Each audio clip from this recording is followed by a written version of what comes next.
Oui. Oui. La Bible dit, cherchez d'abord le royaume, mon royaume et sa justice. Et les restes vous seront donnés après. Ce matin, je vais interpeller l'Église à s'attacher d'abord à des choses qui sont importantes, à sa présence. Que l'Église ce matin soit consciente de ce que nous voulons de notre Dieu. Bien-aimé, je peux te dire ce matin, c'est vrai, tu as des attentes, c'est vrai, tu veux que Dieu fasse quelque chose dans ta vie, mais adore-le d'abord. Ce que Dieu veut de toi ce matin, c'est ton cœur. Il veut qu'il soit à la première place, sinon toute la place. Est-ce que quelqu'un est en train de saisir? Ne passe pas à côté de moments comme ça. Parce que c'est de moments intenses où le Saint-Esprit déverse son esprit en nous. Sa gloire. Et la gloire de Dieu est dans ce lieu. D'abord, le Saint-Esprit veut sa place dans ton cœur. Et toutes les choses viendront après. Toutes les choses viendront après, bien-aimés. Toutes les choses viendront après. Désire le plus. Désire le plus. Ce matin, il s'agit de lui. Il s'agit de Jésus. Il s'agit de Jésus ce matin. Il s'agit de Jésus, je disais bien, il s'agit de Jésus. Prends le temps de l'adorer. Prends le temps de le désirer. Prends le temps, prends le temps, prends le temps. Attache-toi à lui. Que ton cœur soit pur ce matin. Que ton cœur soit pur ce matin. Que ton cœur soit pur ce matin. Bien-aimé, que ton cœur soit pur ce matin. C'est le cœur pur qui attire la présence de Dieu en ce lieu. C'est le cœur pur. Pas le cœur en combat. Pas le cœur indiscipliné. Pas le cœur en désordre. Mais un cœur pur. Un cœur pur, bien-aimé. C'est le moment où Dieu te donne à ce que vraiment tu l'adores en esprit et en vérité. Alléluia. Oh, Santorobo, chérie bébé. Seigneur, nous voulons t'adorer. Nous voulons t'adorer. Nous voulons, Seigneur, t'adorer de tout notre cœur, avec un cœur pur, un cœur reconnaissant de tous tes bienfaits, de tous tes hauts faits. Oh Seigneur, nous voicions devant de toi. Que la maison de Dieu s'éclate en joie. Que la maison de Dieu s'éclate en adoration. Dieu cherche des adorateurs. Pas dans l'adoration, mais il cherche des adorateurs et des adoratrices qui l'adorent en esprit et en vérité. Alléluia. J'invite l'église à l'adorer. J'invite l'église sans musique à adorer son Dieu. Sans la musique, bien-aimée, sans la musique. On peut l'adorer avec nos paroles. On peut l'adorer avec nos paroles. On peut l'adorer avec nos paroles. Que ce Dieu soit rempli de sa présence. Alléluia. Seigneur Dieu, c'est toi qui règnes. Nous voulons t'attirer par notre adoration. Viens siéger. C'est parce que tu adores. C'est parce que tu adores ton Dieu. Il vient pour toi.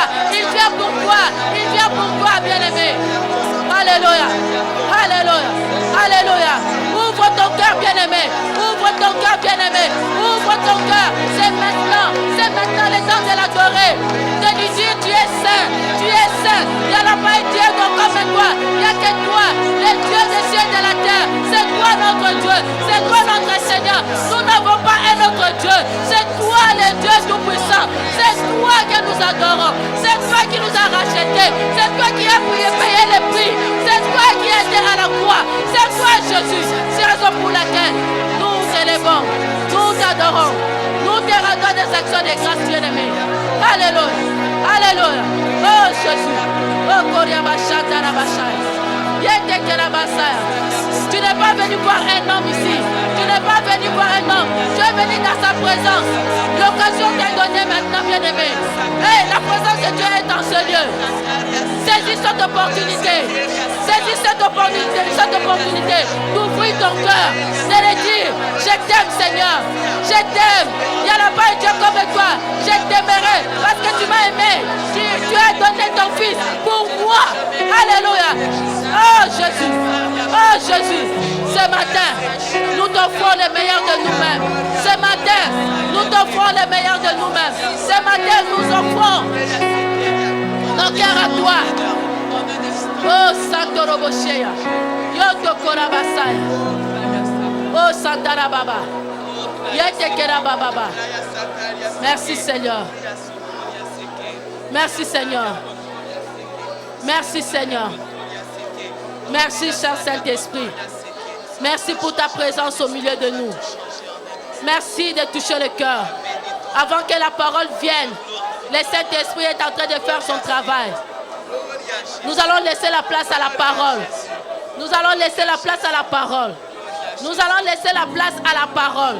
Nos cœurs est une sémence. Nos cœurs plutôt est une terre fertile.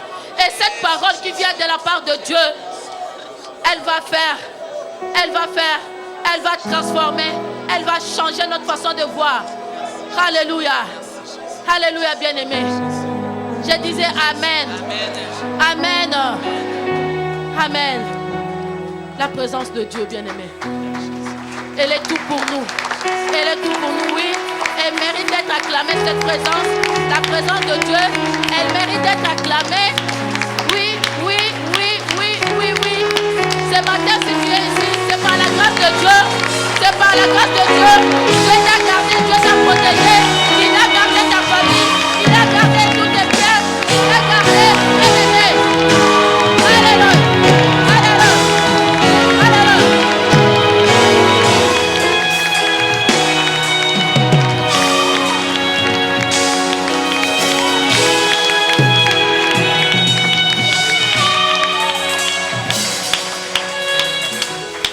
Dieu est Dieu.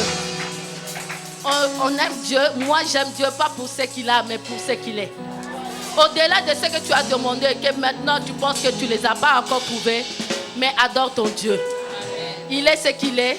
Tu l'aimes parce qu'il est Dieu. Tu l'aimes pas parce qu'il te donne ceci, cela. Amen. Amen.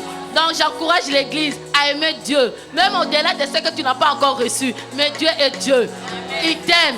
Il t'aime pareil. Il t'aime pas parce qu'il t'a donné quelque chose ou qu'il t'a pas donné. Non, Dieu est Dieu. Il t'aime de toute façon. Tout ce que tu as besoin, il te donnera.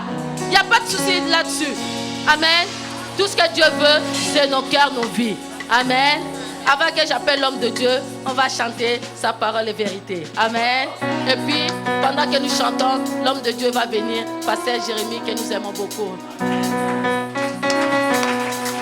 Nous prenons nos Bibles, balançons nos Bibles, disons-le, que cette parole est la vérité. C'est cette parole qui va changer ma vie. Nous prenons nos Bibles. Est-ce que quelqu'un a une Bible ici? C'est dans votre tête. Vous devez votre tête. Sois dans la joie de recevoir la parole de Dieu.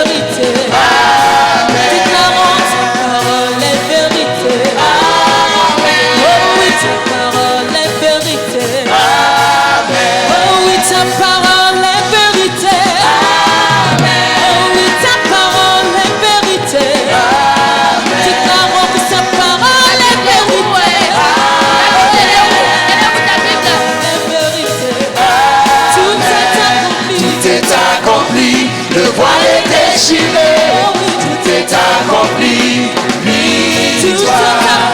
Tout est accompli, le voile est déchiré, tout est accompli, victoire. Tout est accompli, le voile est déchiré, tout est accompli, victoire. Tout est accompli, le voile est déchiré, tout est accompli, victoire. Tout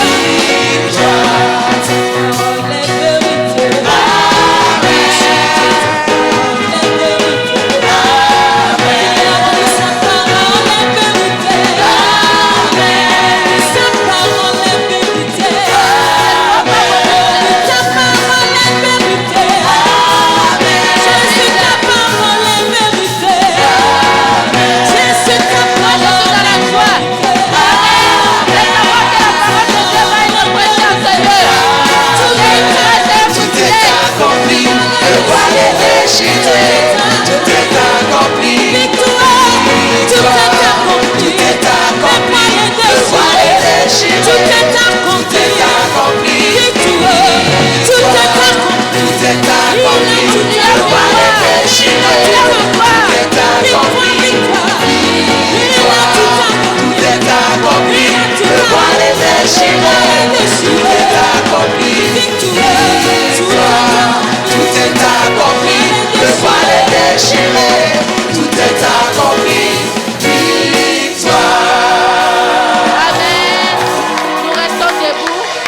restons debout. Nous allons accueillir l'homme de Dieu sur cette stage et nous allons acclamer encore la parole qui va être annoncée en ce lieu.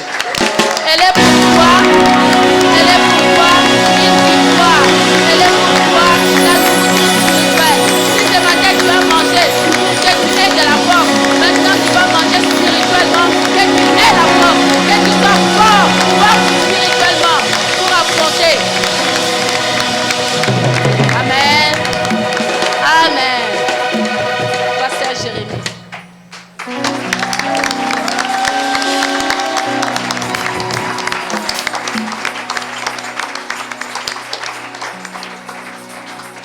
On a failli avoir Pasteur Jérémie, ça fait quoi, 2 mercredis.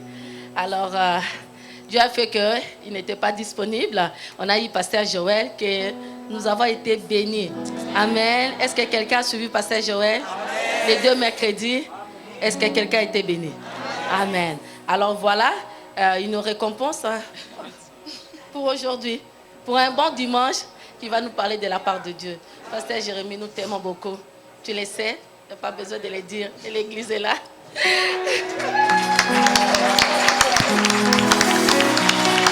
Alléluia.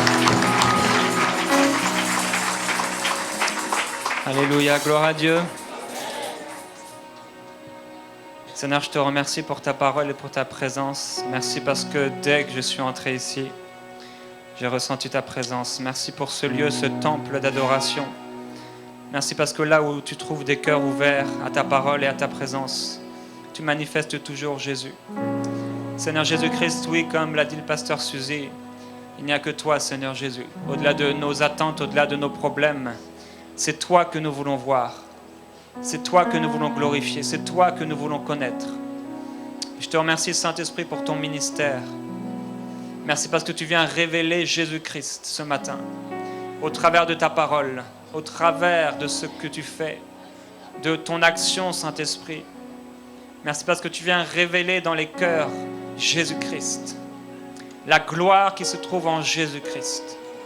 Je proclame la gloire de Dieu, je proclame la sagesse infiniment variée de Dieu, les richesses de Dieu, la connaissance de Jésus-Christ, la révélation de l'agneau de Dieu véritable, celui qui est venu pour nous. Précieux Père, merci. Merci d'avoir envoyé Jésus, merci d'avoir accepté ce risque éternel d'envoyer ton Fils dans un monde perdu, dans un monde déchu, dans un monde rempli de haine à ton égard. Seigneur Jésus-Christ, merci d'être venu. Merci d'avoir accepté cet appel de Dieu qui disait « Qui enverrai-je » Seigneur Jésus, merci. Merci d'être venu. Merci d'avoir payé le prix. Merci d'avoir été déterminé. Merci d'avoir donné ta vie jusqu'au bout pour nous. Merci. Merci pour le sang qui a coulé. Merci pour les larmes qui ont coulé. Merci pour les prières que tu as faites pour nous, afin que nous puissions garder la foi. Seigneur Jésus, merci d'être mort pour nous. Merveilleux Saint-Esprit, merci.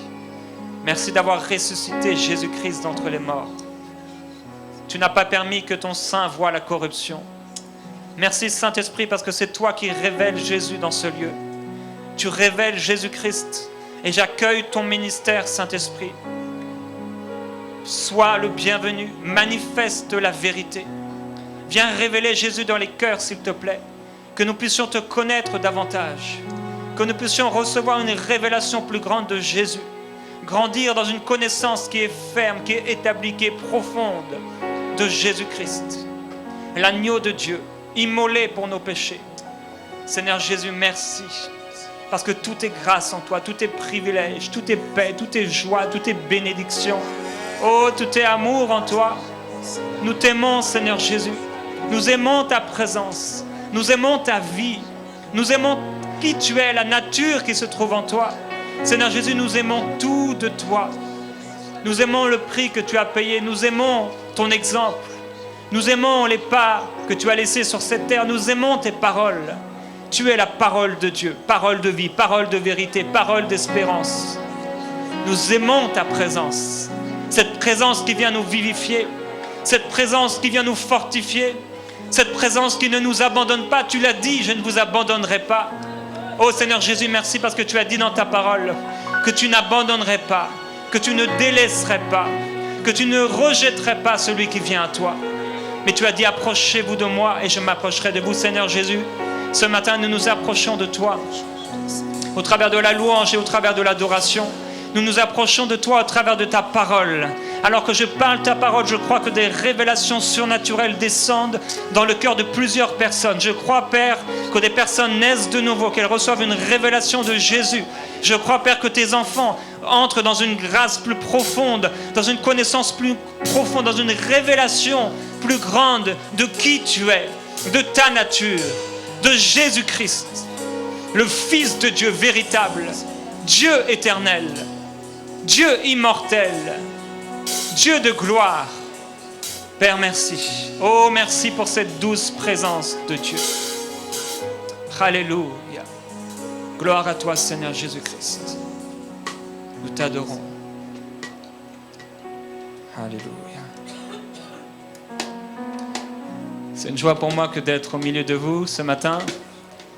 La semaine dernière, j'étais en train de penser, je me suis dit, ça fait longtemps que je n'ai pas été à Christ en Action.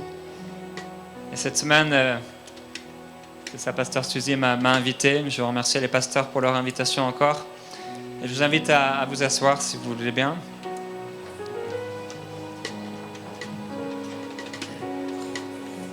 Et pasteur Suzy a été bien inspiré ce matin, effectivement, pendant la louange, en déclarant qu'on peut venir avec des attentes et toutes sortes de choses, mais il y a vraiment une chose qui est importante, c'est une personne et c'est vraiment Jésus. Merci à l'équipe de la louange. Et la Bible dit dans 1 Corinthiens au chapitre 2 et au verset 1, 1 Corinthiens au chapitre 2 et verset 1, et aujourd'hui je vais partager à propos de la révélation de Jésus-Christ. J'étais en train de méditer hier soir, en tout cas de prier par rapport à ce que je devais partager. Et je suis arrivé à un endroit dans Philippiens.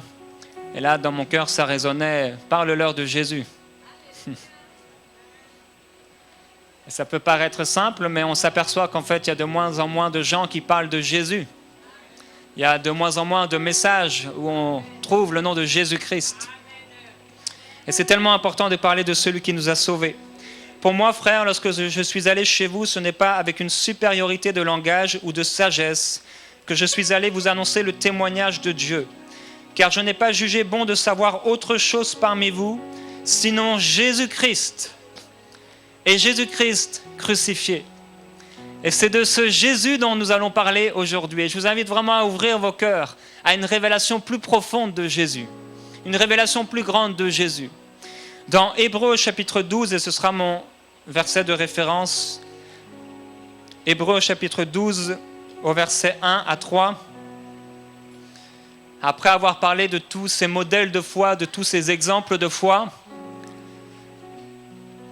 l'auteur dit ici, « Nous donc aussi, puisque nous sommes environnés d'une si grande nuée de témoins, rejetons tout fardeau, le péché qui nous enveloppe si facilement et courons avec persévérance l'épreuve qui nous est proposée, les yeux fixés sur Jésus, qui est l'auteur ou encore le prince de la foi et qui l'amène à la perfection. En vue, au lieu de la joie qui lui était proposée, il a supporté la croix, méprisé la honte et s'est assis à la droite du trône de Dieu. Considérez, en effet, celui qui a enduré de la part des pécheurs une telle opposition contre sa personne. La Bible nous encourage à tourner nos yeux sur Jésus-Christ et à considérer l'auteur de notre foi, à considérer celui pour qui et par qui toutes choses sont, par qui toutes choses existent. Et mon premier point par rapport à ce message, Jésus-Christ révélé ou la révélation de Jésus-Christ, c'est que tous les témoins de l'Ancien Testament ont mis leur foi en Jésus-Christ. Ils ont perçu des choses sans pouvoir décrire précisément Jésus. Les témoins de l'Ancien Testament ont mis leur foi en Jésus-Christ, ils ont perçu Jésus-Christ, mais sans pouvoir décrire réellement Jésus dans toute sa splendeur. Mais nous voyons que tous ces gens dont Hébreux 11 nous parle, entre autres, ces gens ont perçu quelque chose. Dans Hébreux 11, au verset 13 et 14, Hébreux 11, 13 et 14. La Bible nous dit à propos d'eux que c'est dans la foi qu'ils sont tous morts sans avoir obtenu les choses promises. Mais ils les ont vus et salués de loin en confessant qu'ils étaient étrangers et résidents temporaires sur la terre. Ceux qui parlent ainsi montrent clairement qu'ils cherchent une patrie. La Bible nous dit que c'est dans la foi qu'ils sont tous morts sans avoir obtenu ce qui leur avait été promis.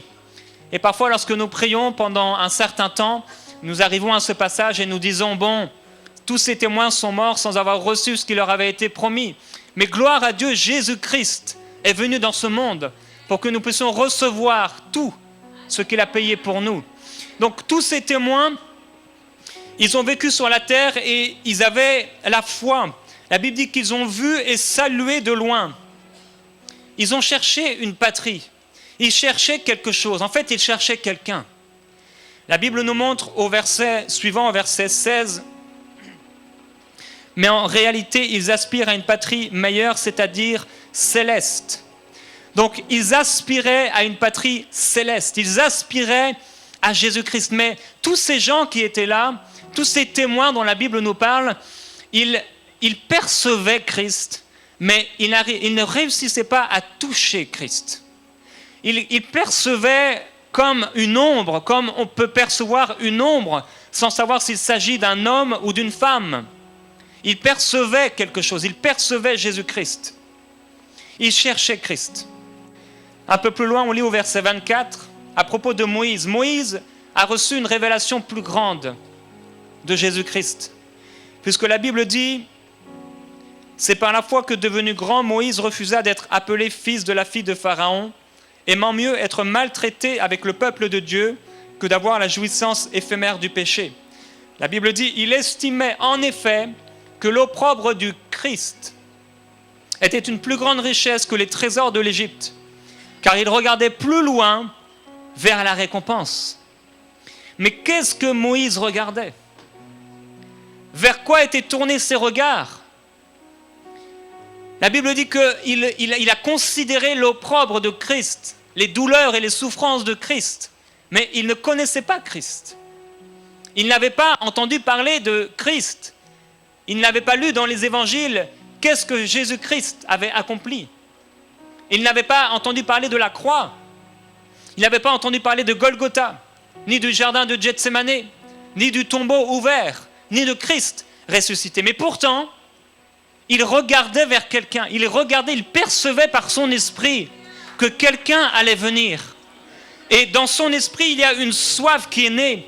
Une soif tellement grande que, alors qu'il a vu toutes les richesses de l'Égypte, cette simple soif, cette révélation de Christ l'a amené à considérer tout ce qui se trouvait en Égypte et à considérer qu'il y avait quelqu'un de plus grand qu'il peut-être ne connaissait pas intimement, qu'il ne pouvait peut-être pas toucher, à qui il ne pouvait peut-être pas parler, mais qui était si grand, si puissant, si glorieux, si merveilleux, qu'il a considéré que toutes ces richesses extraordinaires et merveilleuses qui lui étaient données dans la chair n'étaient rien comparé à la gloire à venir. Il regardait plus loin.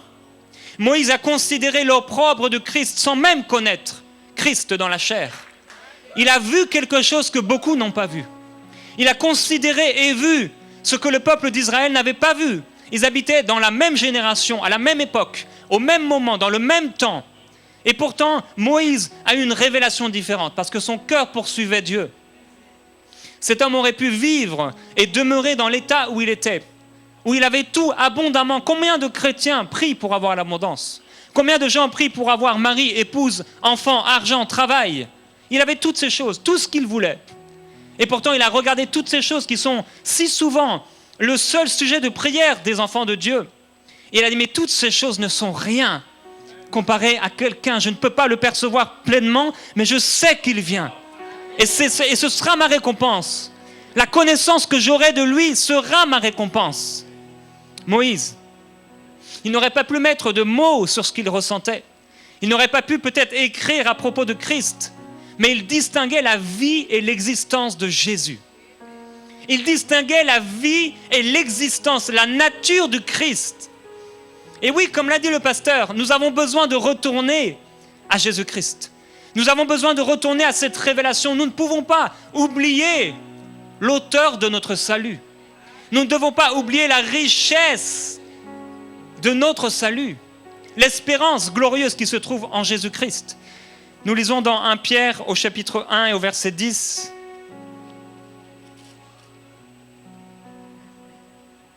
On peut lire au verset 8. Vous l'aimez sans l'avoir vu. Sans le voir encore, vous croyez en lui et vous tressaillez d'une allégresse indicible et glorieuse, en remportant pour prix de votre foi le salut de vos âmes. Les prophètes qui ont prophétisé au sujet de la grâce qui vous était destinée ont fait de ce salut l'objet de leurs recherches et de leurs investigations. Ils se sont appliqués à découvrir à quelle époque et dans quelles circonstances se rapportaient les indications de l'Esprit de Dieu, l'Esprit de Christ qui était en eux et qui, à l'avance, attestait les souffrances de Christ et la gloire qui s'en suivrait. Oh, combien c'est intéressant de voir que les prophètes, animés par l'Esprit, pas n'importe quel esprit, l'Esprit de Christ. On parle du Saint-Esprit, mais qui est le Saint-Esprit? La Bible dit que c'est l'Esprit de Christ. À un moment, l'apôtre Paul et les apôtres voulaient aller quelque part et la Bible dit que l'Esprit de Christ ne le leur permit pas. C'est l'Esprit de Christ que nous adorons. Et c'est ce Saint-Esprit qui révèle Jésus-Christ.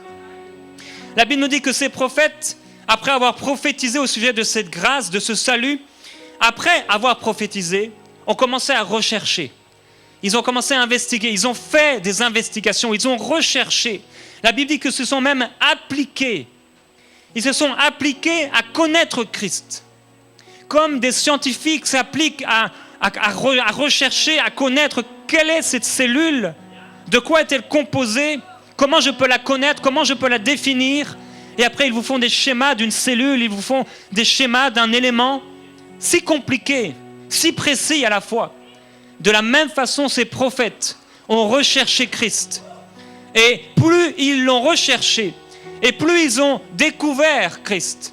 Et nous voyons au travers d'Ésaïe, nous voyons au travers d'Ézéchiel, nous voyons au travers de plusieurs prophètes, au travers de Daniel, que la connaissance de Christ a commencé à augmenter.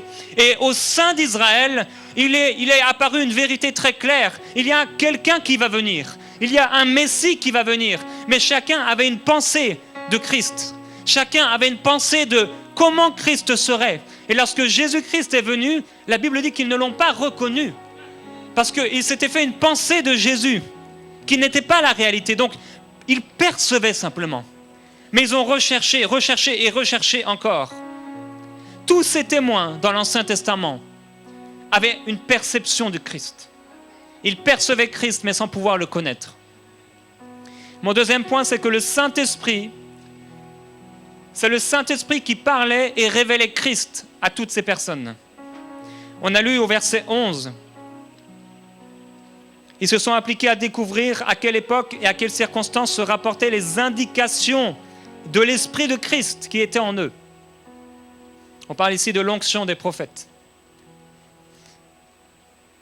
Le Saint-Esprit donnait des indications. Comme on peut aller dans un lieu inconnu et qu'on suit notre GPS, qu'est-ce qu'il fait? Il nous donne des indications. Tournez à droite, continuez 1 kilomètre. De la même façon, ils écoutaient le Saint-Esprit et les indications du Saint-Esprit. Si vous voulez connaître Jésus, le Saint-Esprit vous donnera des indications de plus en plus claires. Mais si seulement Dieu trouve en nous un désir de connaître Jésus, et non pas ce que Jésus nous donne, mais si nous connaissons Jésus, nous connaissons ce qu'il nous donne. Si nous cherchons seulement ce qu'il nous donne, nous ne connaîtrons pas l'auteur de tous ses bienfaits. La Bible nous dit au verset 12, il leur fut révélé, donc ils ont cherché, ils ont investigué, là ils se sont appliqués. Et au bout d'un moment, après les prophéties, après l'investigation, après les recherches, après l'examen, la Bible dit qu'il leur fut révélé. Par qui? Par l'Esprit de Christ. Il leur fut révélé que ce n'était pas pour eux-mêmes, mais pour vous. La Bible dit qu'ils n'ont pas pu obtenir ce qui leur avait été promis. C'est donc pour vous qu'ils étaient ministres de ces choses. Maintenant, ils vous ont été annoncés par ceux qui vous ont prêché l'évangile par le Saint-Esprit envoyé du ciel. Et les anges désirent y plonger leur regard. Même les anges désirent connaître plus Jésus. Jésus-Christ est tellement varié, est tellement riche, est tellement merveilleux, est tellement profond, que même les anges ne le connaissent pas encore comme on peut le connaître. Les anges recherchent à connaître Christ au travers de l'Église. Les anges recherchent à connaître le Seigneur Jésus-Christ au travers de la révélation que tu vas apporter autour de toi, au travers de la révélation que tu vas recevoir par l'Esprit de Dieu, qui en communion avec ton esprit va te révéler qui est Jésus. Et alors que tu parleras de Jésus, alors que tu prieras et la façon dont tu vas vivre avec Jésus, en communion avec lui, les anges vont pouvoir découvrir encore plus qui est ce Jésus. C'est spécial, mais c'est ce que la Bible nous dit. Le Saint-Esprit révèle Jésus-Christ. C'est ce qu'il est écrit ici. Elles vous ont été annoncées par ceux qui vous ont prêché l'Évangile par le Saint-Esprit envoyé du ciel. Le Saint-Esprit révèle Jésus-Christ et nous ne finissons jamais de le découvrir. Les chrétiens qui pensent connaître Jésus déjà, tout connaître de lui, ne l'ont pas connu. Nous avons besoin de réaliser une chose, frères et sœurs. C'est que nous avons encore besoin de connaître Jésus. Nous ne le connaissons pas encore assez. Si nous le connaissons, la gloire de Dieu brillerait sur nous. Si nous le connaissons tel qu'il est réellement, la puissance de Dieu se manifesterait d'une façon plus grande dans nos vies. Nous avons besoin de connaître Jésus. C'est la plus grande chose que nous devons faire. Nous devons nous appliquer. Nous devons vraiment examiner. Nous devons rechercher. Nous devons passer du temps à rechercher Christ. La priorité du royaume de Dieu, dont il nous était parlé tout à l'heure. Cherchez le royaume de Dieu. Cherchez Jésus. Troisième point, c'est que ces témoins de l'Ancien Testament et les nouveaux témoins de la Nouvelle Alliance ont supporté les souffrances à cause de Christ. On a lu à propos de Moïse qu'il a supporté un prix à payer, les souffrances, l'opprobre de Christ. Dans Philippiens au chapitre 3 et au verset 7,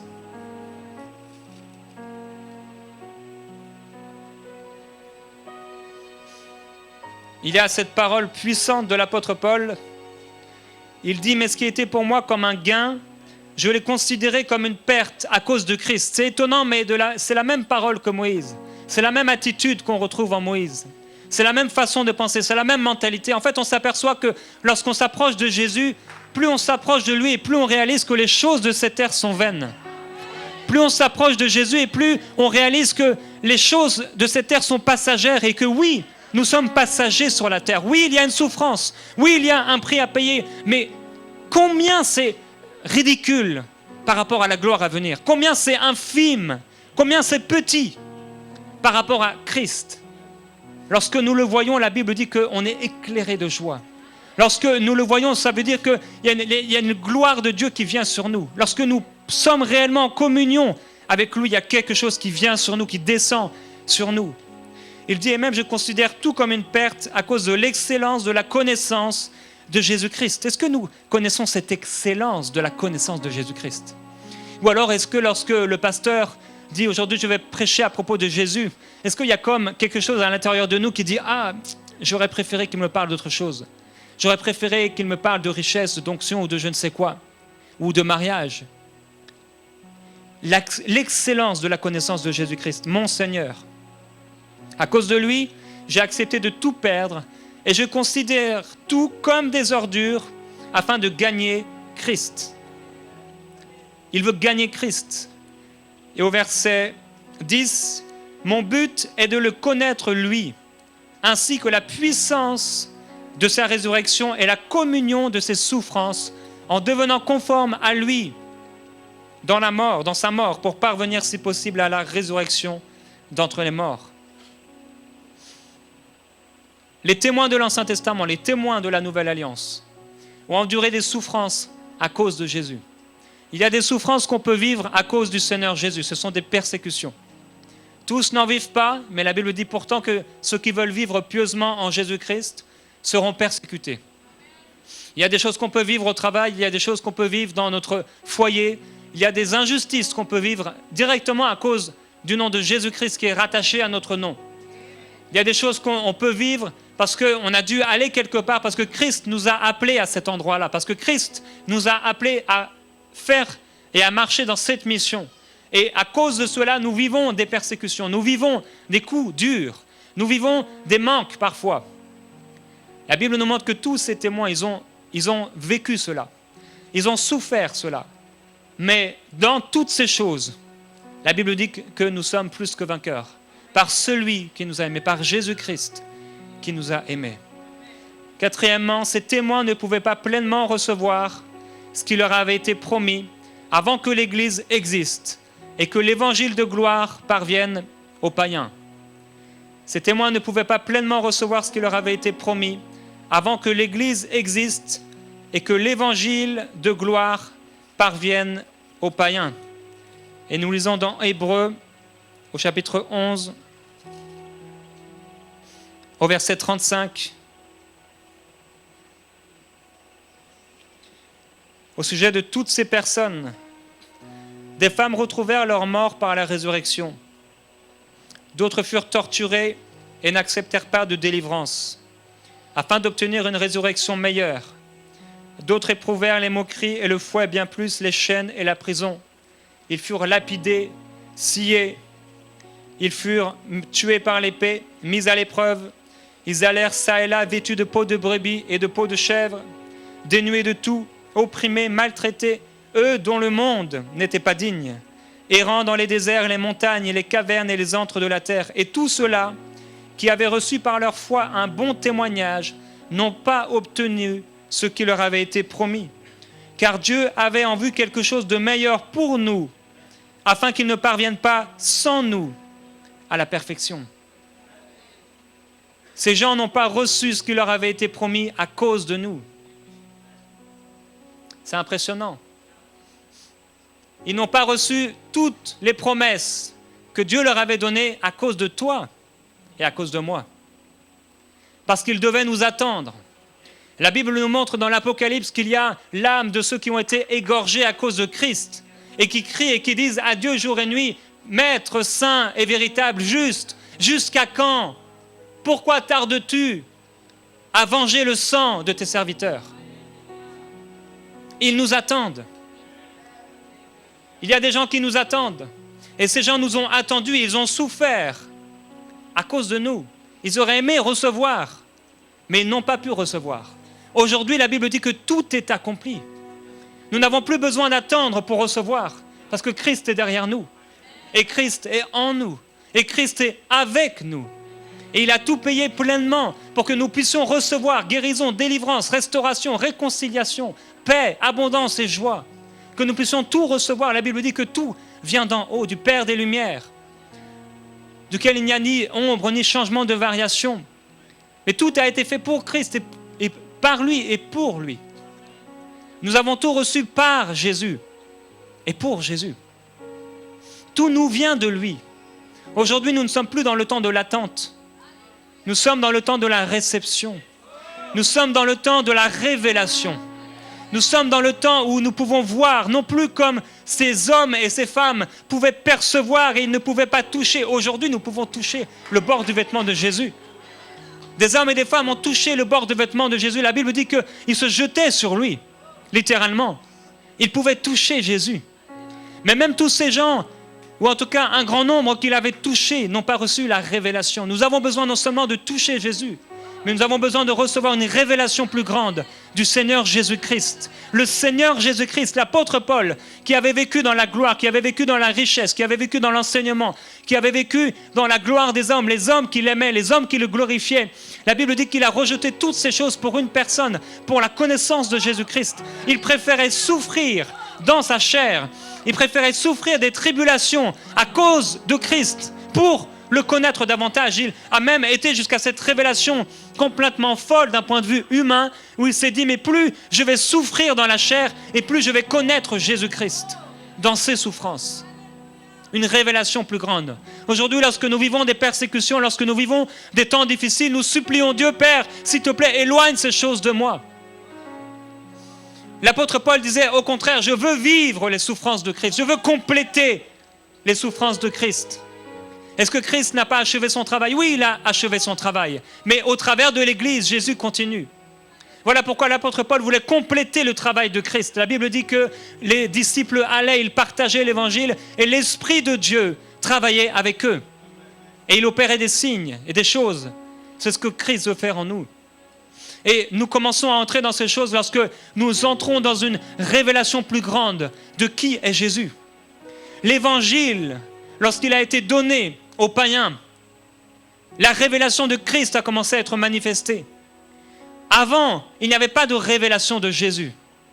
Les hommes cherchaient Jésus. Ils cherchaient à connaître les temps et les moments. La Bible nous parle de ces mages qui sont venus. Ils ont discerné que le temps était venu, l'étoile était là. Et ils ont marché. La Bible dit que des bergers étaient là en train de faire paître leurs brebis. Et tout à coup, ils ont vu une vision extraordinaire. Et les anges et la multitude d'anges qui étaient là, glorifiant Dieu. Pourquoi ? Parce qu'un temps nouveau était venu. Un temps de grâce, un temps de révélation. Il y avait des milliers d'années où des gens ont cherché à connaître Christ sans pouvoir le trouver. Des milliers d'années où il y avait des promesses de Dieu qui étaient là en attente. Jusqu'à un jour particulier. Les anges étaient en attente et ils voulaient connaître Christ au travers de l'Église, au travers de sa vie, au travers de ce qu'il allait faire. Ils voulaient connaître la sagesse infiniment variée de Dieu au travers de la vie de Christ, au travers de sa mort et de sa résurrection. Ils ne savaient pas le plan de Dieu. Ce mystère de l'Église, ce mystère de l'Évangile, ils ne le connaissaient pas. Alors ils ont cherché jusqu'à ce temps nouveau où les anges ont commencé à glorifier Dieu parce que Dieu a dit « Mon Fils arrive ». Jésus arrive. Et la Bible dit que Jésus a été fait chair. Il est descendu parmi nous, il a tabernaclé parmi nous, il a pris toute la place, il a demeuré parmi nous. Il est venu. Et la Bible nous montre que plusieurs personnes l'attendaient.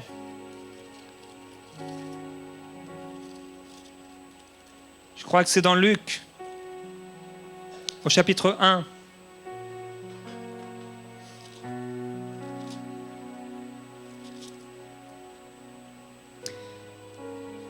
On peut voir au verset 40, Luc 1, 40.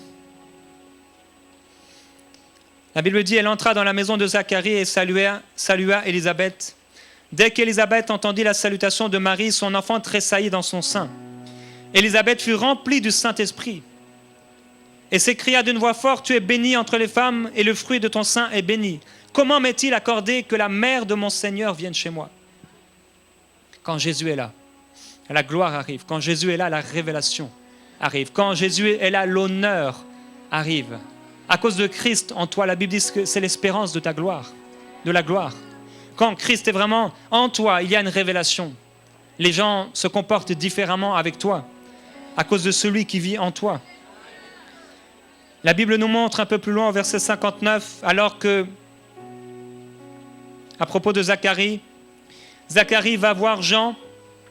La Bible dit que Jean-Baptiste va grandir, il va se fortifier. Et là, nous voyons les bergers de Bethléem qui ont cette visitation. Et un peu plus loin, toujours au chapitre 2, dans Luc, la Bible nous parle d'une femme qui s'appelait Anne, au verset 36, Luc 2, 36. Il y avait aussi une prophétesse, Anne, fille de Phanuel de la tribu d'Azer. Elle était d'un âge fort avancé. Après avoir vécu 7 ans avec son mari depuis sa virginité, elle resta veuve. Et âgée de 84 ans, elle ne quittait pas le temple et servait Dieu nuit et jour par des jeûnes et des prières. Elle survint elle aussi à cette même heure, elle louait Dieu et parlait de Jésus à tous ceux qui attendaient la rédemption de Jérusalem. Cette femme attendait Jésus. Et toute sa vie, jusqu'à un âge fort avancé, où elle a lutté pour rester vivante, jusqu'à ce jour, c'était pour voir Jésus. Lorsqu'ils eurent tout accompli selon la loi du Seigneur, ils retournèrent en Galilée, à Nazareth, leur ville. La Bible nous parle aussi de Siméon. Siméon qui était là. Et lorsqu'il l'a vu, il a dit, « Je peux partir en paix. J'ai vu le libérateur d'Israël. » Il y avait un peuple qui non seulement avait recherché, mais qui avait distingué, qui avait reçu une révélation que le temps était venu, où Christ allait être manifesté. Mon 5e point, c'est que Ésaïe, témoin parmi d'autres, s'est saisi de la révélation de Christ sans pouvoir mettre un visage sur ce qu'il distinguait prophétiquement. Ésaïe, témoin parmi d'autres, s'est saisi de la révélation de Christ sans pouvoir mettre un visage sur celui qu'il distinguait prophétiquement. Et bien sûr, on peut aller dans Ésaïe au chapitre 52 et 53.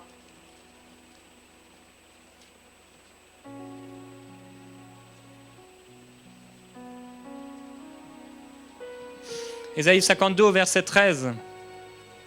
Ésaïe, sous une révélation de Dieu, l'Esprit de Dieu commençait à lui révéler les souffrances d'une personne. Il dit, voici mon serviteur, il prospérera, il montera, il s'élèvera, il sera très haut placé. De même que tu as été pour beaucoup un sujet d'effroi, de même son aspect n'était plus celui de l'homme, son apparence n'était plus celle des fils d'Adam, de même il purifiera par l'aspersion beaucoup de nations. Devant lui, des rois fermeront la bouche, car ils verront ce qui ne leur avait pas été raconté. Ils comprendront ce qu'ils n'avaient pas entendu. Qui a cru à ce qui nous était annoncé? À qui le bras de l'Éternel s'est-il révélé? Il s'est élevé devant lui comme un rejeton, comme une racine qui sort d'une terre assoiffée. Il n'avait ni apparence ni éclat pour que nous le regardions, et son aspect n'avait rien pour nous attirer. Méprisé, abandonné des hommes, homme de douleur et habitué à la souffrance. Il était méprisé, semblable à celui devant qui on se voile la face. Nous ne l'avons pas considéré. Imaginez que Ésaïe n'avait pas vu la croix. Ésaïe n'avait rien vu. Ésaïe a reçu une révélation de Dieu parce qu'il cherchait à connaître Dieu. Il cherchait à connaître Christ. Et parce que son amour pour Christ, sa passion pour Christ, sa détermination pour Christ, sa soif de Christ, parce qu'il avait soif de Christ, alors Dieu a répondu à sa soif. Jésus a dit, demandez, vous recevrez, afin que votre joie soit complète. Si nous pouvions avoir une soif et une détermination aussi grande que celle d'Ésaïe, nous pourrions recevoir une révélation plus grande de Jésus. Oui, nous savons à propos de Jésus. Oui, nous lisons à propos de Jésus. Mais la Bible dit que l'Esprit de Dieu vous rappellera tout ce que je vous ai dit. Et il vous révélera aussi de nouvelles choses. Et il vous montrera les choses à venir. Le Saint-Esprit aimerait exercer un ministère dans l'Église. Et c'est le ministère de la révélation de Jésus-Christ. Mais dans l'Église, les hommes et les femmes disent, mais je connais déjà Jésus. Alors ils sont limités par leurs paroles. Ils sont limités par leur soif. Ils sont limités dans leur connaissance du roi. Alors que le même esprit qui a inspiré Ésaïe à voir ses souffrances, à voir la façon dont il est venu sur la terre, à voir comment il a été méprisé, le prix qu'il a payé. Il a vu tellement de choses. La Bible dit au verset 4, ce sont nos maladies qu'il a portées, nos souffrances. C'est de nos douleurs qu'il s'est chargé. Il a vu que par les meurtrissures de Jésus, la guérison allait couler.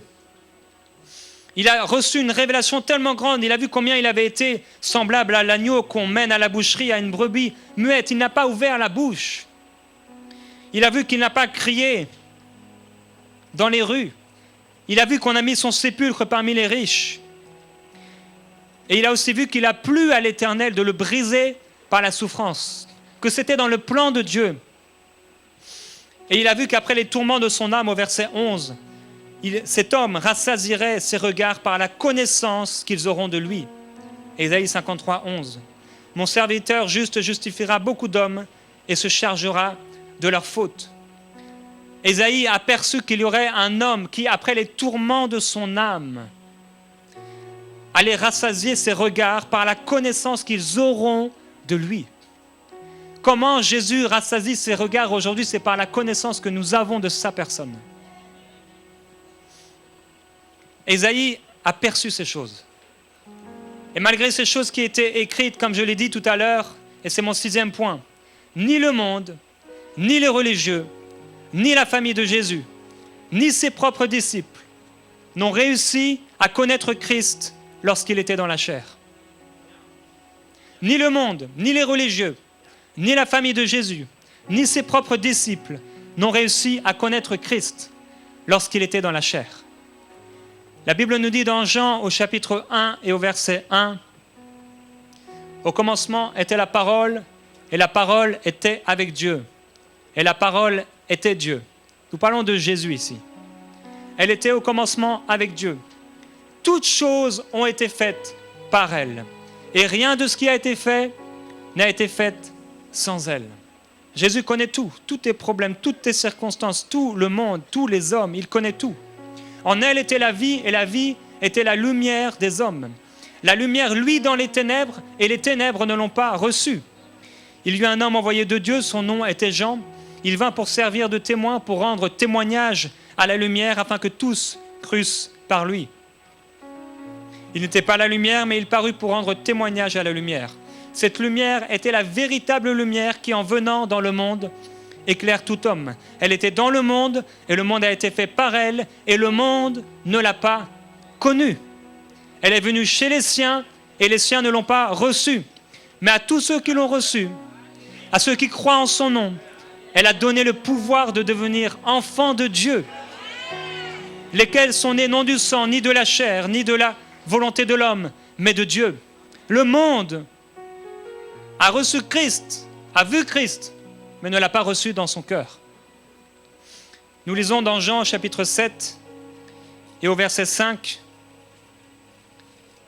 à propos de la famille de Jésus. La Bible dit, en effet, ses frères non plus ne croyaient pas en lui. Dans Marc au chapitre 3 au verset 21, sa famille va même jusqu'à dire, jusqu'à l'insulter.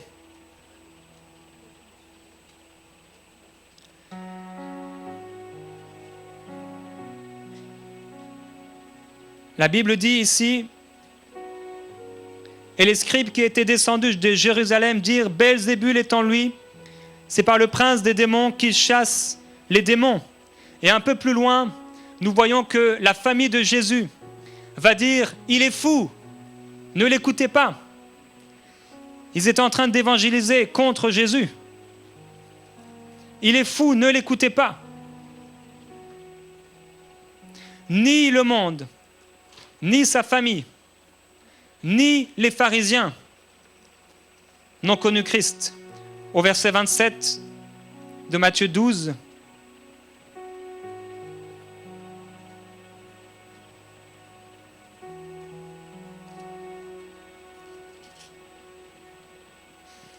Jésus va répondre, « Et si moi je chasse les démons par Belzébul, vos fils par qui les chassent-ils? C'est pourquoi ils seront eux-mêmes vos juges. » Dans Jean au chapitre 14 et au verset 1 à 11, nous voyons maintenant les disciples.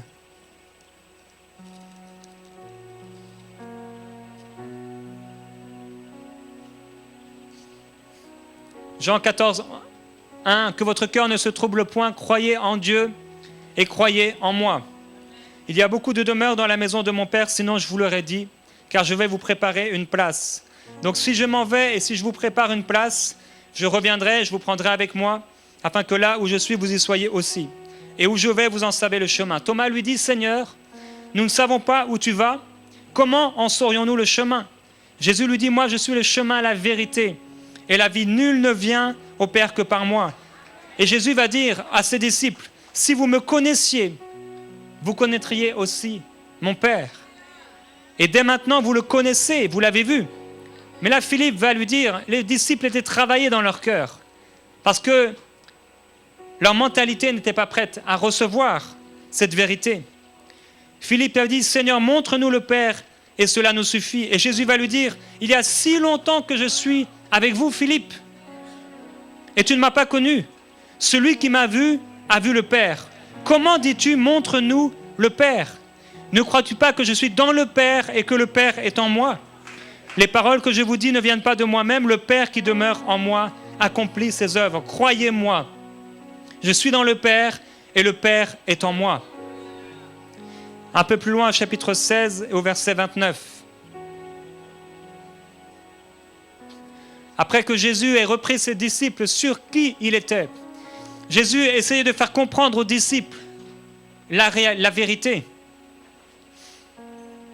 Les disciples vont dire, alors que Jésus va de plus en plus se révéler, alors que son temps était proche, ses disciples lui dirent, « Voici que maintenant tu parles ouvertement et tu ne dis rien en parabole.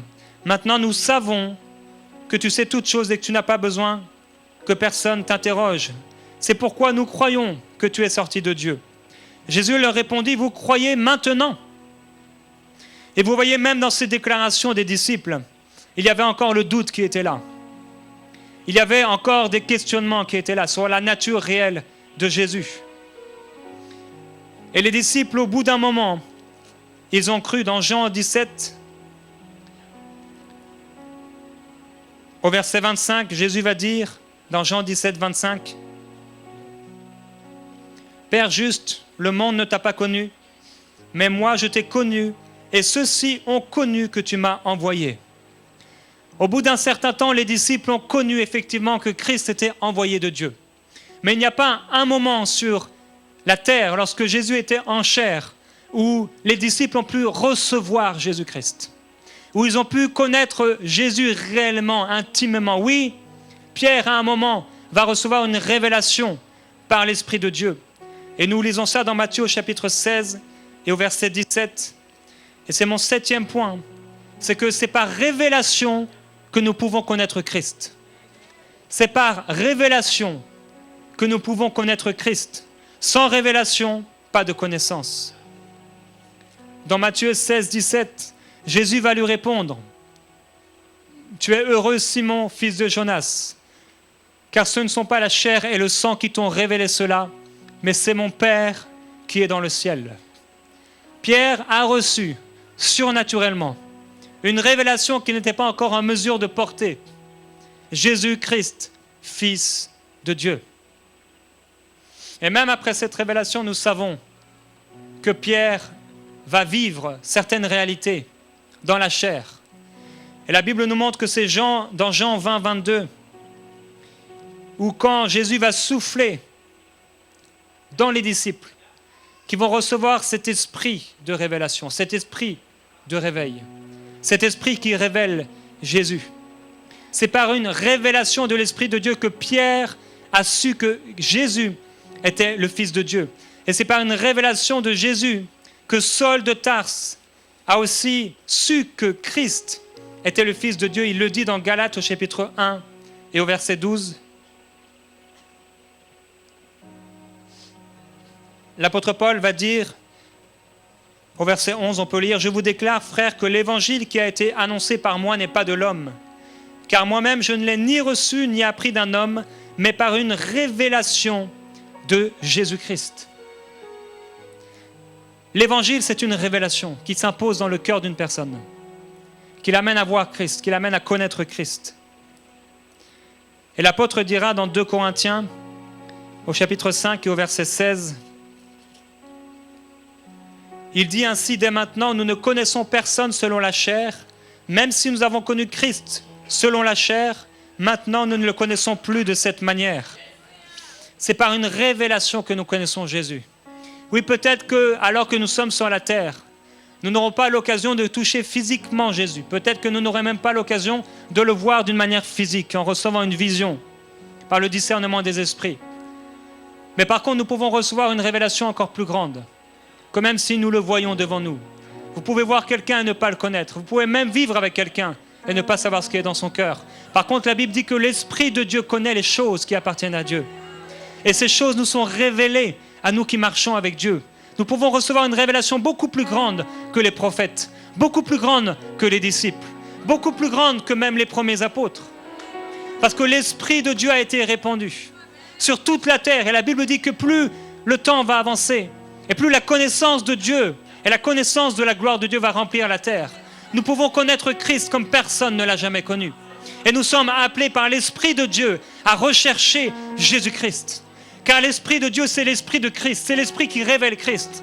C'est l'Esprit qui se trouve en Christ et qui nous révèle Jésus et les choses qui nous appartiennent. 8e point, c'est que c'est par révélation que nous pouvons grandir dans la connaissance de Christ. Oui, nous avons connu Christ, effectivement. Nous qui sommes nés de nouveau, qui lui appartenons. Nous qui marchons pour Dieu, qui vivons pour Dieu. Nous qui avons fait une alliance avec Dieu, qui vivons réellement pour Dieu. Mais après cette connaissance, nous pouvons grandir dans cette connaissance. Dans Éphésiens chapitre 1 au verset 17, l'apôtre a fait cette prière puissante. Il priait afin que le Dieu de notre Seigneur Jésus-Christ, le Père de gloire, vous donne un esprit de sagesse et de révélation qui vous le fasse connaître. Et c'est une prière qu'on devrait prier, Père, Esprit de Dieu, révèle-moi Jésus-Christ. Fais-moi connaître Jésus. Notre chair n'aspire pas à connaître Jésus. Notre chair ne désire pas connaître Jésus. Jamais votre chair vous amènera à prier ce genre de prière. Votre chair vous amènera à prier des choses pour elle-même, à satisfaire ses propres besoins, et parfois même les convoitises du vieil homme. Donc la chair ne nous appelle pas et ne nous amène pas à rechercher Jésus. Par contre, notre esprit a soif de Dieu. Notre esprit recherche désespérément à connaître Jésus, plus que jamais auparavant. Dans Hébreux, au chapitre 12, et au verset 1 à 2,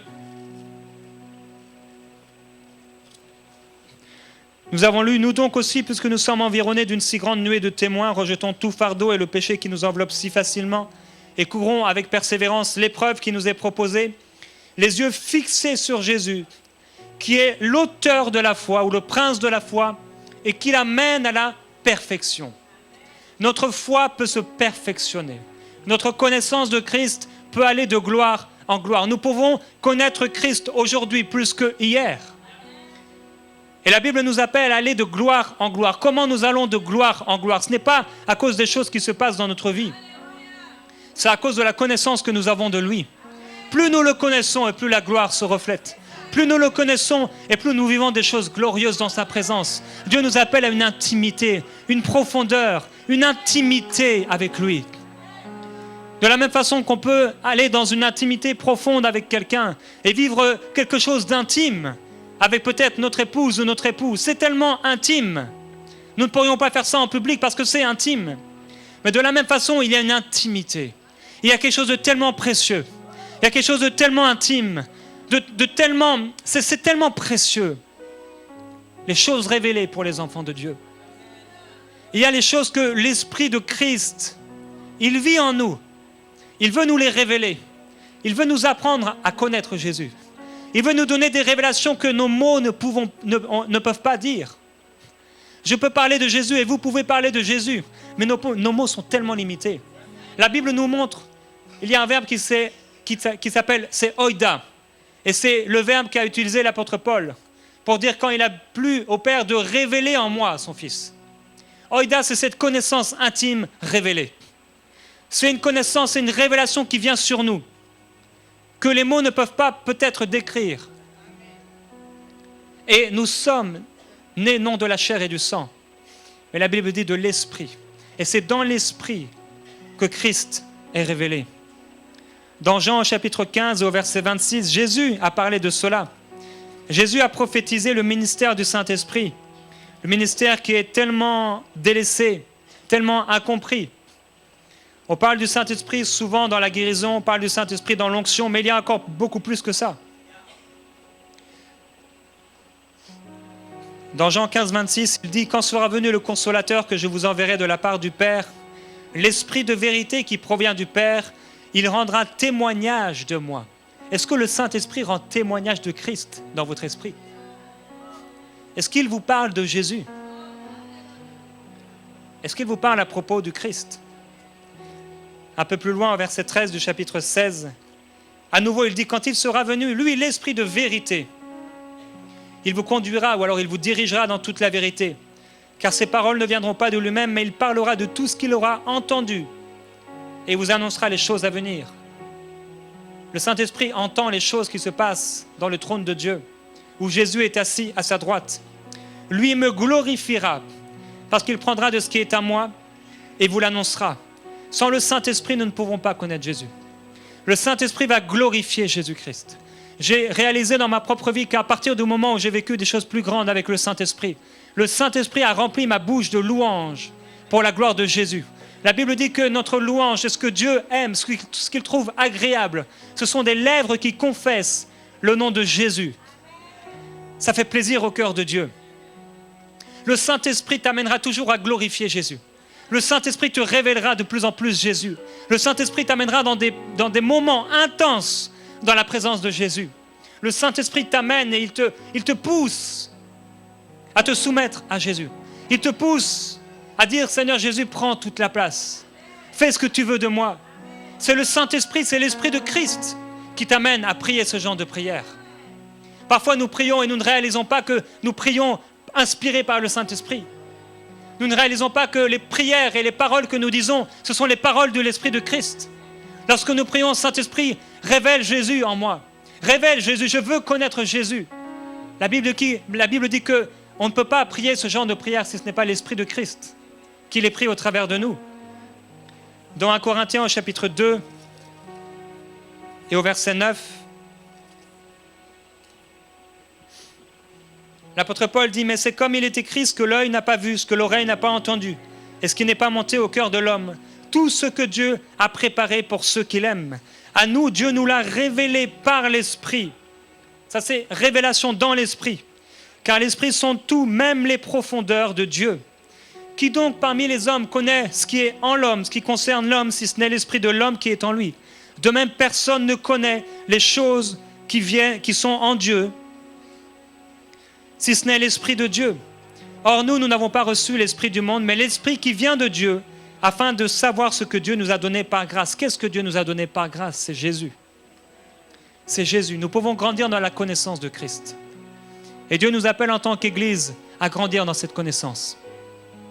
Puisque la Bible dit que Dieu reviendra chercher une Église pure, sans tache, irrépréhensible, glorieuse dans sa présence. C'est cette Église qui s'est préparée pour Christ. Et c'est cette Église que Jésus vient rechercher.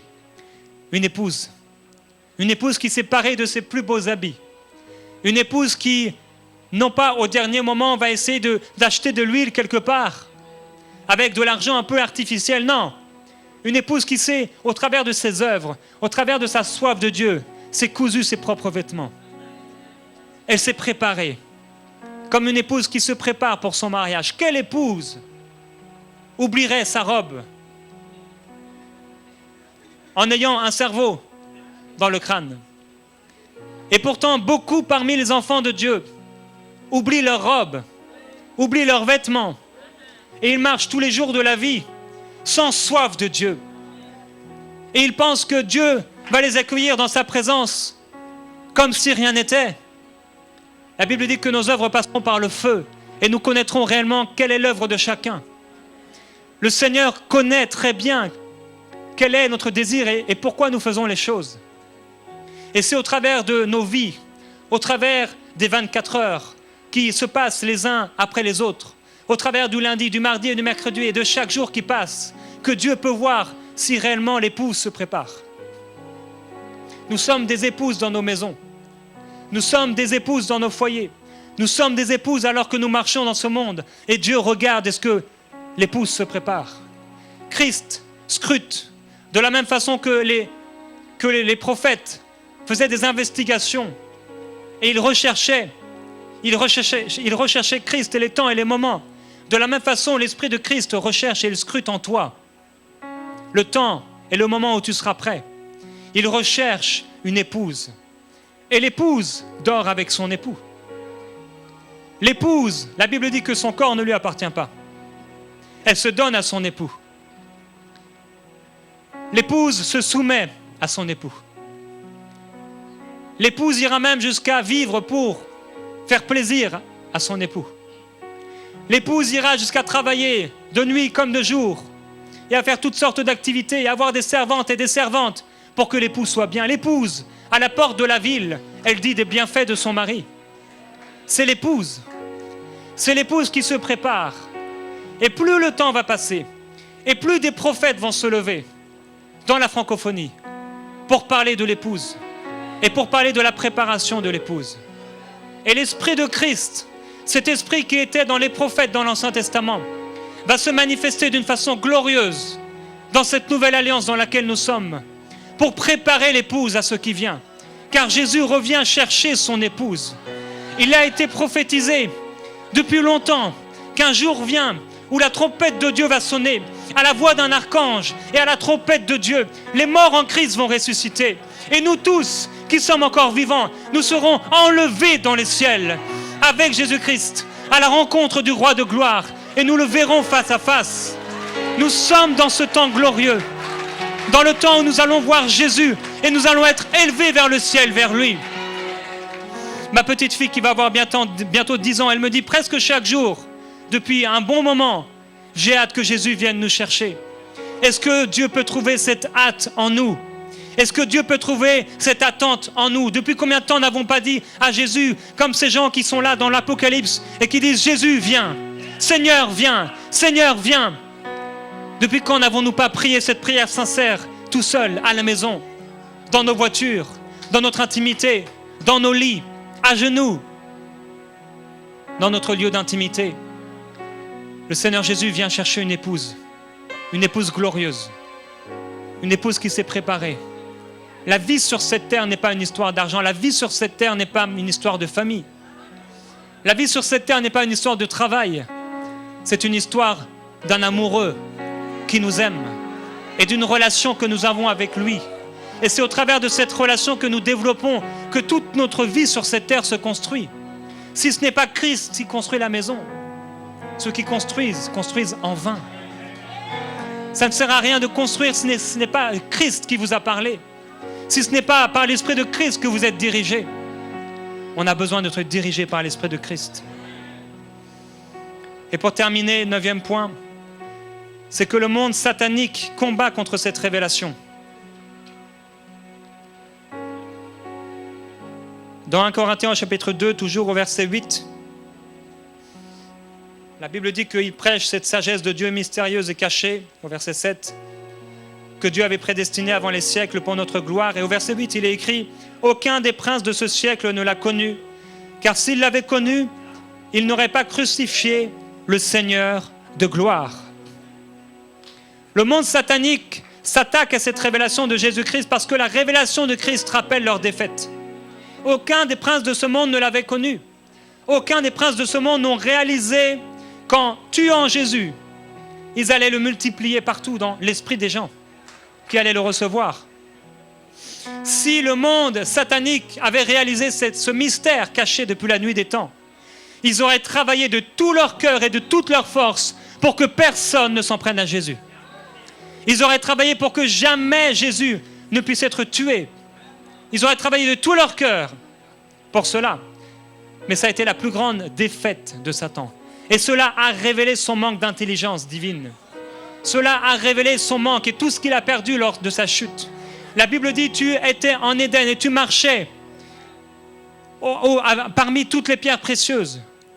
Tu étais beau et je t'avais placé sur la montagne sainte. Tu étais un chérubin aux ailes déployées jusqu'à ce que l'iniquité se trouve en toi.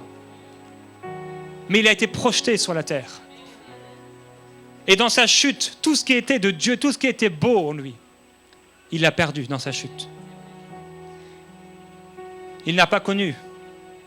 Dans Colossiens, au chapitre 2 et au verset 15, nous voyons aussi pourquoi le monde satanique combat cette vérité, cette révélation. Colossiens 2,15, la Bible dit « Il a dépouillé les principautés et les pouvoirs et les a publiquement livrés en spectacle, en triomphant d'eux par la croix. » Lorsque cette révélation s'impose dans le cœur d'une personne, cela rappelle à chaque fois la défaite de Satan. Et cette personne réalise que son Dieu n'est plus le diable, mais son Dieu est le Dieu, le véritable Dieu. Le monde satanique combat contre cette révélation parce que la proposition de Satan à Jésus a été un échec. Nous lisons dans Matthieu au chapitre 4 et au verset 8 et 9 que Satan va se présenter devant Jésus alors qu'il était tenté dans le désert. Il va encore le tenter et il lui dit « Je te donnerai tout cela si tu te prosternes et m'adores. » Et Jésus lui dit « Retire-toi Satan, car il est écrit, tu adoreras le Seigneur ton Dieu et à lui seul tu rendras un culte. » Il lui a montré tous les royaumes de la terre et toute la gloire. Et on peut lire dans Matthieu au chapitre 28, au verset 18. Cet évangile commence avec une proposition de Satan à Jésus pour lui donner tous les royaumes et toute la gloire. Et cet évangile se termine avec ce verset où Jésus dit « Tout pouvoir m'a été donné dans le ciel et sur la terre. » Jésus aurait pu avoir, en tout cas peut-être, tous les royaumes et toute la gloire en se soumettant à Satan. Mais nous savons qu'il aurait tout perdu. Mais au travers de son obéissance, il a récupéré tout ce que le diable avait volé. Et cette gloire et cette autorité, à qui il l'a confiée?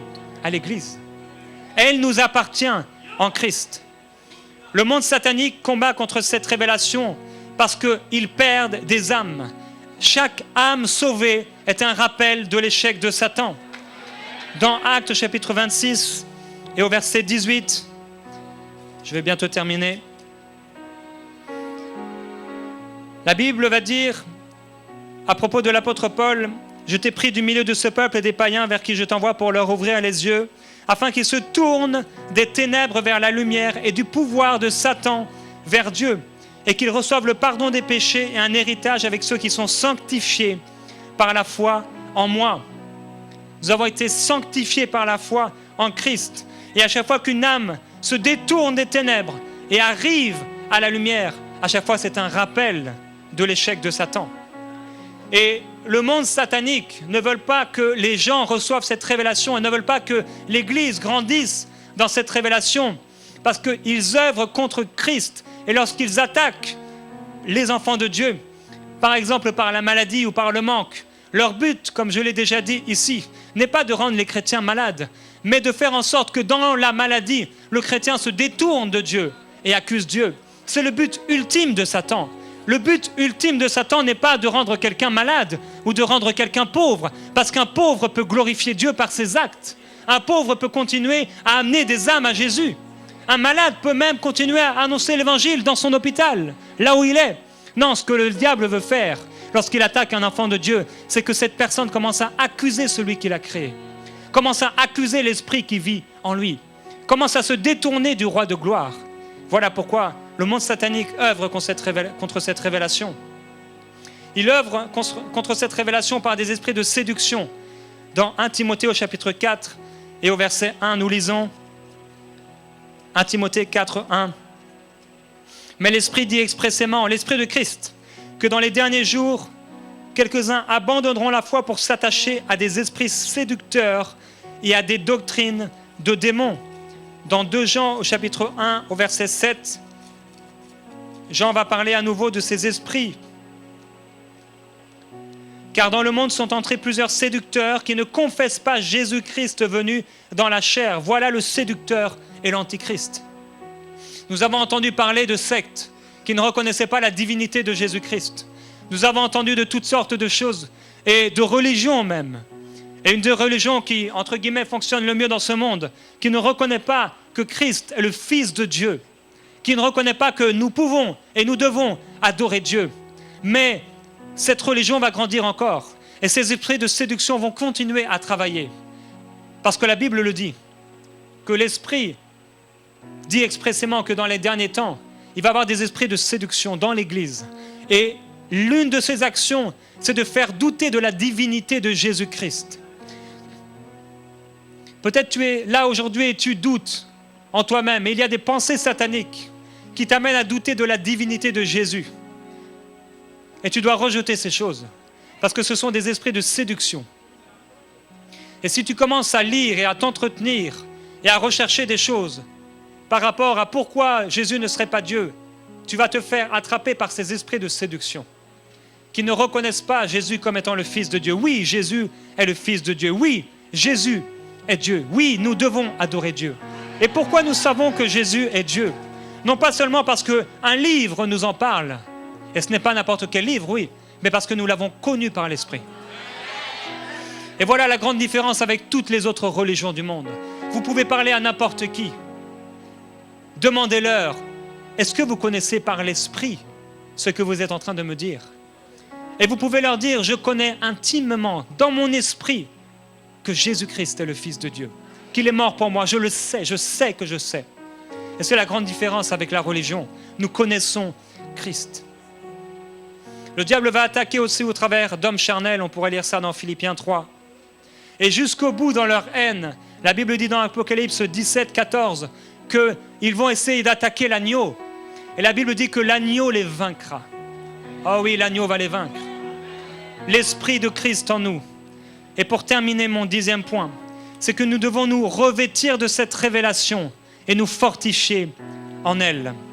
Dans Ephésiens chapitre 6, la Bible dit au verset 10, « Au reste, fortifiez-vous dans le Seigneur et par sa force souveraine. » Et c'est mon encouragement et l'encouragement de l'Esprit de Christ aujourd'hui pour vous. Fortifiez-vous dans le Seigneur Jésus. Demeurez ferme dans le Seigneur Jésus et dans la révélation de Jésus. Revêtez-vous de toutes les armes de Dieu afin de pouvoir tenir ferme contre les manœuvres du diable.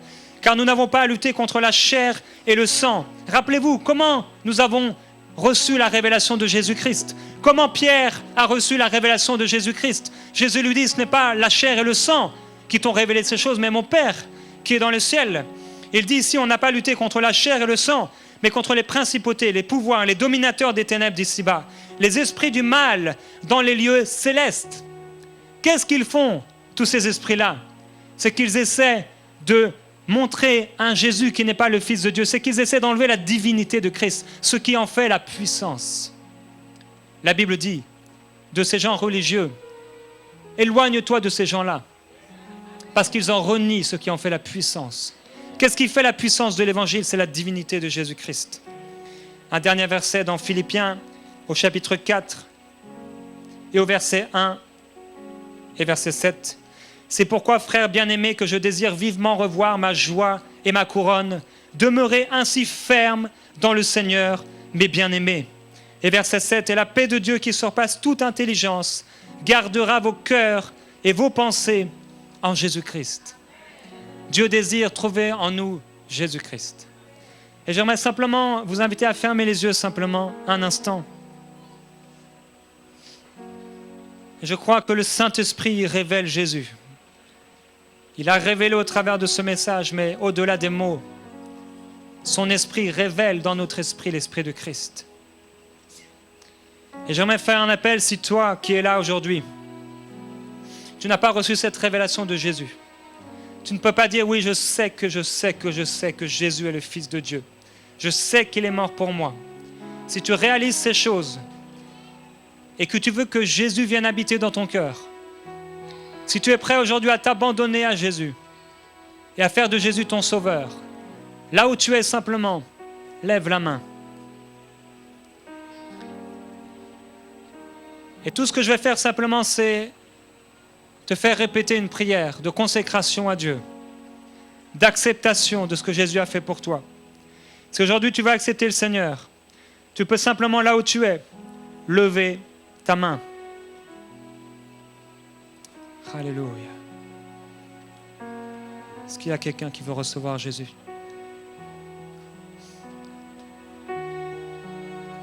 Est-ce qu'il y a quelqu'un qui n'a pas encore reçu Jésus, qui veut recevoir cette révélation de Jésus-Christ? Je t'encourage à prier cette prière après moi, à dire de tout ton cœur, Dieu, je viens à toi tel que je suis. J'abandonne tous mes péchés, toute ma vie, tout ce que je suis, parce que je veux gagner Christ. Je viens à toi, Jésus, tel que je suis. J'abandonne tous ces péchés. J'abandonne mes propres œuvres pour te trouver. J'accepte la vérité.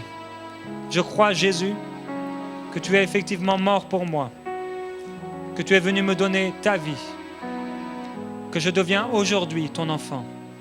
Je crois que tu es mort pour moi et qu'au travers de ta mort, tu as pris ma place. Tu as porté sur toi mes péchés. Tu as porté sur toi mes maladies. Tu as porté sur toi ma malédiction. Et aujourd'hui, je mets toutes ces choses devant toi. Je me donne à toi, je m'offre à toi. Prends toute ma vie. Je veux devenir ton enfant maintenant. Reçois-moi. Pardonne-moi. Je fais une alliance avec toi. Et je décide aujourd'hui de vivre ma vie pour toi, d'obéir à ta voix, de méditer ta parole et de m'entretenir par la prière, par ta parole et avec des frères et des sœurs. Merci. Amen. Amen.